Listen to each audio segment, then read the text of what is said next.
Qubada 12 il övlad həsrətində olan ailənin üçəm uşaqları dünyaya göz açıb. Hazırda üçəmlərin səhhətində hər hansı bir narahatlıq yoxdur. Doğulan körpələr üçü də oğlandır.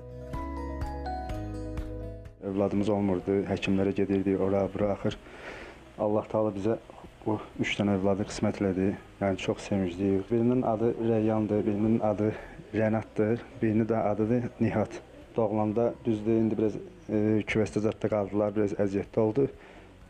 Çox şükür ki, sağ-salamat getirdik evimizə. 12 ildir, yəni gözlüydük, həsrətindəydik. Yəni şükür Allaha qismət oldu. Üz çizgilərindən hiss edirəm ki, yəni insansızdır. 7 nəvəm var idi, 3 nəvəm dolu, 10 nəvə nənəsiyəm. Bu sevinç mənim üçün bütün hamısından üstündür. Müalicələr çox oldu, hədsiz dərəcədə çox oldu, şükür Allaha. Küvezdə qalmaqları da 17 gün oldu.